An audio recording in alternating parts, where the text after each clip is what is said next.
वज़ीर-ए-आज़म का मुल्क के मजमूई 1000 अरब रुपए के तरक्याती फ़ंड में से 250 अरब रुपए बलूचिस्तान के लिए मुख्तस करने का ऐलान। कोयटा में ग्रैंड जरगे से खिताब, कहा कोशिश होनी चाहिए कि तरक्याती फ़ंड शफाफियत से खर्च हों। अमायदीन बताएं कौन सी खराबियाँ हैं जिन्हें दूर करने की ज़रूरत है। बलूचिस्तान के भटके हुए लोगों को वापस लाने की कोशिश करनी चाहिए। वज़ीर आला बलूचिस्तान सरफराज भुट्टी ने कहा कि मुट्ठी भर अनासिर दहशतगर्दी के जरिए तरक्की रोकना चाहते हैं। दहशतगर्द टोला भारत के कहने पर मासूम लोगों का खून बह रहा है।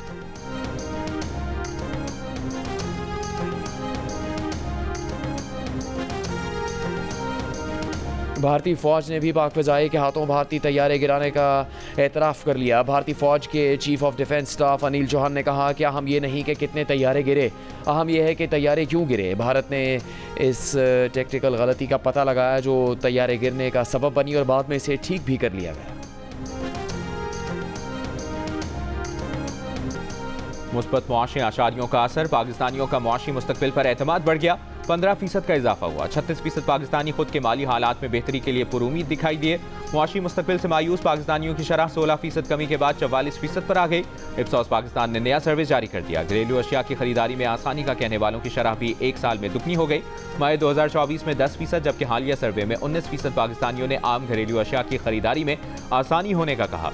घर या गाड़ी जैसी बड़ी खरीदारी में आसानी का कहने वाले पाकिस्तानियों की शरह भी 11% इजाफे के बाद 17% हो गई। पाकिस्तानियों में बेरोजगारी के खौफ में भी 11% की वाज़ेह कमी आई और 30% पाकिस्तानियों ने मुलाजमत के महफूज होने का कहा।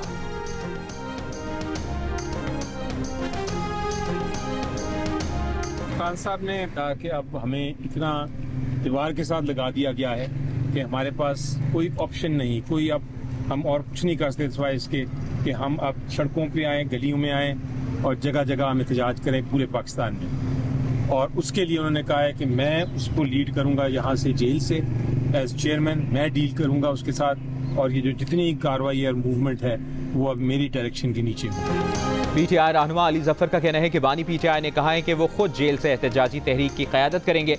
एहतजाजी तहरीक से मुतालिक तमाम हिदायत जेल से देंगे। अडियाला जेल में बानी पीटीआई से मुलाकात के बाद गुफ्तगू में अली जफर ने कहा कि बानी पीटीआई ने कहा है कि एहतजाजी तहरीक का मरकज़ इस्लामाबाद नहीं होगा, मुल्क भर में एहतजाजी तहरीक चलाएंगे। हमें अदलिया और एग्जीक्यूटिव से कोई रिलीफ नहीं मिल रहा। अली जफर ने बताया कि बानी पीटीआई ने उन्हें एहतजाजी तहरीक का प्लान बनाकर देने की जिम्मेदारी दी है। आइंदा मुलाकात पर एहतजाज तहरीक का प्लान पेश कर देंगे।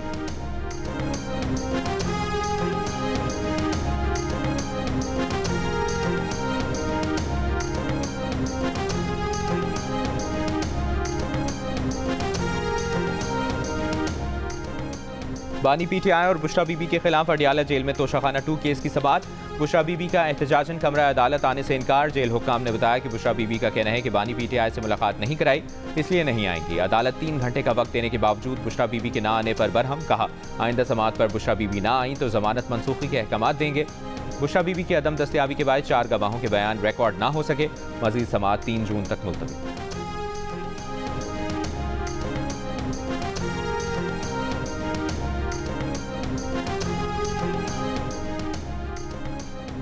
इंसदाद दहशतगर्दी अदालत ने पीटीआई अरकान कौमी असम्बली और कारकुनों के पुरतशद्दुद एहतजाज को दहशतगर्दी करार दे दिया।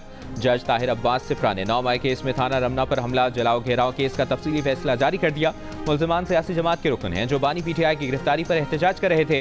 वाज़ेह है कि मुल्ज़िमान हुकूमत को अदम इस्तेहकाम का शिकार, लॉ इन्फोर्समेंट एजेंसीज और अवाम में दहशत फैलाकर अपना मकसद हासिल करना चाहते थे। एहतजाज आईनी हक है। कानून सियासी सरगर्मी की आड़ में लॉ इन्फोर्समेंट एजेंसियों पर हमले की इजाज़त नहीं देता। अदालत की मुल्ज़िमान को दहशतगर्दी साबित होने पर 10 साल कैद की सज़ा। तमाम सज़ाएं इकट्ठी हैं, इसलिए मुजरिमों को 10 साल जेल की कैद होगी।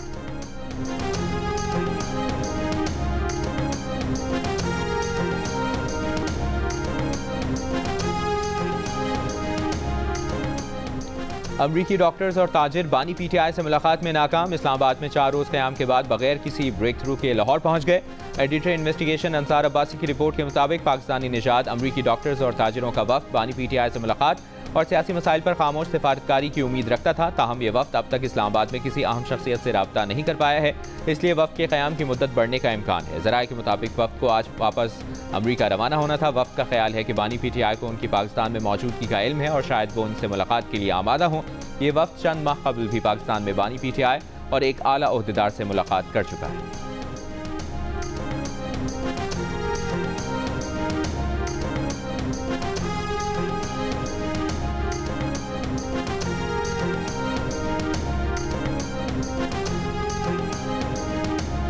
कायदे हिज़्ब इख्तिलाफ उमर अयूब के खिलाफ आर्टिकल 62 और 63 के तहत नाअहली की दरखास्त इलेक्शन कमीशन में समाअत के लिए मुकर्रर।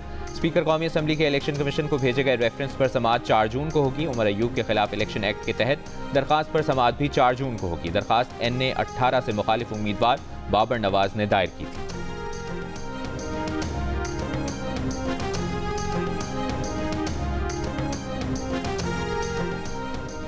पाकिस्तान का बैनुल-अक़वामी बिरादरी से भारतीय मुसलमानों के हुकूक की खिलाफ वर्जियों का नोटिस लेने का मुतालिबा। तर्जुमान दफ्तर खारजा ने कहा कि भारत में मुसलमानों से नफरत अंगेज़ी के वाक़यात में इजाफे पर तशवीश है।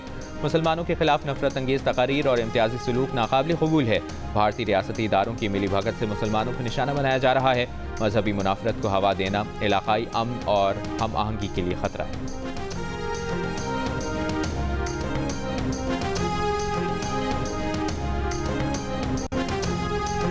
सदर आसिफ अली जरदारी से गवर्नर हाउस लाहौर में पीपल्स पार्टी के अरकान पंजाब असम्बली की मुलाकात। बल्दियाती इंतखाबात, तंजीमी उमूर और पार्टी की पंजाब में फ़ालियत बढ़ाने से मुतल्लिक तजावीज़ पर गौर।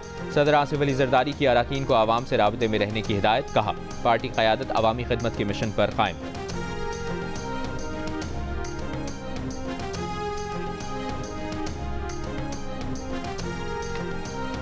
वज़ीर आला पंजाब मरियम नवाज का हाउसिंग सोसाइटीज़ की रजिस्ट्रेशन के लिए गैर ज़रूरी NOC ख़त्म करने का हुक्म। गैर कानूनी हाउसिंग स्कीमों की रेगुलराइजेशन के लिए आला सतह की कमेटी बनाने पर इत्तफाक। मरियम नवाज ने कहा कि गैर कानूनी हाउसिंग सोसाइटीज़ के क़याम में सरकारी महकमे भी बराबर के जिम्मेदार हैं। मिली भगत से गैर कानूनी हाउसिंग स्कीमें कायम हुई। इस मिली भगत की सज़ा प्लॉट खरीदने वाले आम आदमी को मिलती है। क़वाइद व ज़वाबित के मुताबिक हाउसिंग स्कीम्स को एक मरतबा एमनेस्टी देने पर गौर करना होगा।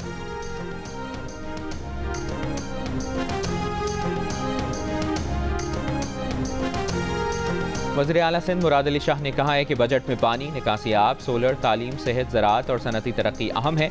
बिलावल भुट्टो जरदारी की हिदायत पर बजट में नई स्कीमें शामिल कर रहे हैं। बजट तजावीज़ पर इजलास में कहा, पब्लिक प्राइवेट पार्टनरशिप के तहत भी नए प्रोजेक्ट्स शुरू करेंगे। इजलास में बल्दियाती इदारों को मजीद मुस्तहकम करने का फैसला किया गया।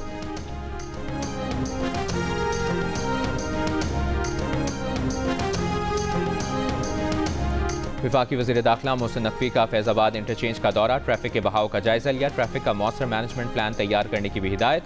मोहसिन नकवी ने कहा कि फैज़ाबाद इंटरचेंज रावलपिंडी को वफाकी दारुल हुकूमत से जोड़ता है। ये इंटरचेंज दीदा ज़ेब और शाहकार होना चाहिए।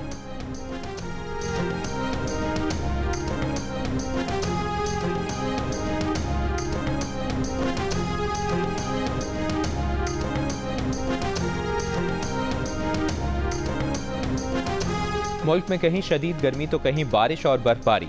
लाड़काना मुल्क का गर्म तरीन शहर। 49 डिग्री की गर्मी 51 डिग्री की महसूस की गई।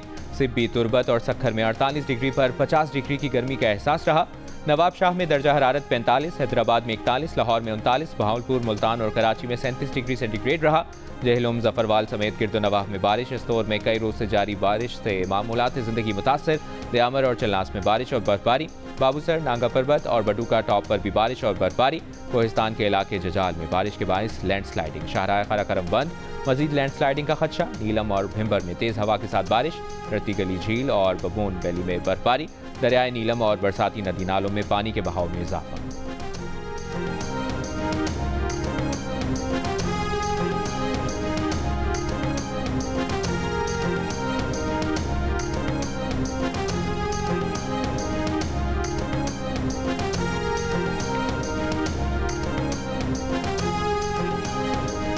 मुशीर खजाना खैबर पख्तूनख्वा मुजम्मिल असलम का कहना है कि खैबर पख्तूनख्वा का बजट 13 जून को पेश किया जाएगा। तनख्वाह में इजाफे का तो नहीं कह सकते, लेकिन तनख्वाहों पर टैक्स कम करने का कहेंगे। तरक्याती अखराजात में 40% इजाफा कर रहे हैं। तालीमी इमरजेंसी, सेहत कार्ड और बस सर्विस पर ज़्यादा खर्च करेंगे। अमन अमान की सूरत हाल अच्छी नहीं। जम अजला में फंड्स लाजमी लगाना होंगे। विफाक से भीख नहीं मांगेंगे। 11वां NFC अवार्ड आने वाला है, सूबे का हिस्सा दिया जाए।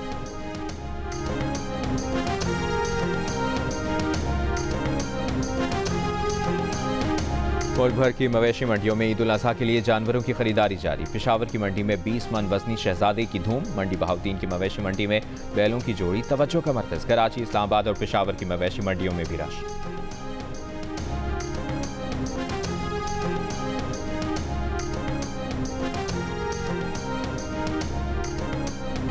ईद कुर्बा पर आप कौन सा जानवर लाए हैं और इसका ख्याल कैसे रख रहे हैं, या कौन सा जानवर लाने की तैयारी है? कुर्बानी के जानवर के साथ अपनी 10 सेकंड की वीडियो जियो न्यूज़ के साथ शेयर करें। हम आपकी ईद उल अज़हा की तैयारियां सबको दिखाएंगे। हमारा नंबर आपकी स्क्रीन पर।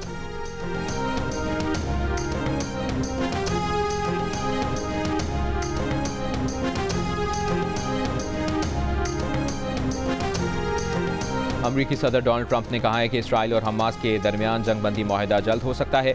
ओवल ऑफिस में सहाफ़ियों से गुफ्तगू के दौरान कहा कि अमरीका ईरान जोहरी प्रोग्राम मुआहदे के करीब हैं। दरामदशुदा स्टील पर टैरिफ 50% करने का ऐलान। बोले चीनी सदर शी जिनपिंग से तिजारत और टैरिफ पर बात करेंगे।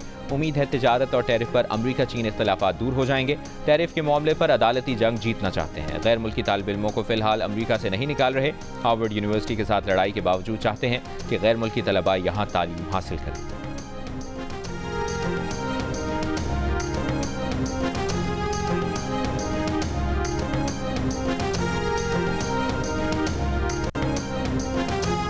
गजा पर इसराइल के वहशियाना बमबारी में इजाफा। कल से अब तक मजीद 80 से ज़ायद फ़लस्तीनी शहीद। शिमाली गजा में अल-कुद्स ब्रिगेड के जवाबी वार। कई इसराइली फ़ौजियों के हलाक और ज़ख्मी होने की इतलात। इसराइली नाकाबंदी से गजा की 23 लाख आबादी को तबाहकुन भूख का सामना। अक़वाम मुत्तहिदा ने गजा को दुनिया का भूख से सबसे ज़्यादा मुतासरा इलाका करार दे दिया। फ्रांस की चंद घंटों और दिनों में गजा में इंसानी इमदाद की सूरत हाल बेहतर न होने पर इसराइली आबादकारों पर पाबंदियों की धमकी। जर्मनी का भी इसराइल को हथियारों की फराहमी गजा की सूरत हाल से मशरूत करने का इशारा। और PTI रहनुमा अली जफ़र का कहना है कि बानी PTI ने कहा है कि वो खुद जेल से एहतजाजी तहरीक की क़यादत करेंगे। तहरीक का मरकज़ इस्लामाबाद नहीं होगा। मुल्क भर में एहतजाजी तहरीक चलाएंगे। हमें अदलिया और एग्जीक्यूटिव से कोई रिलीफ नहीं मिल रहा।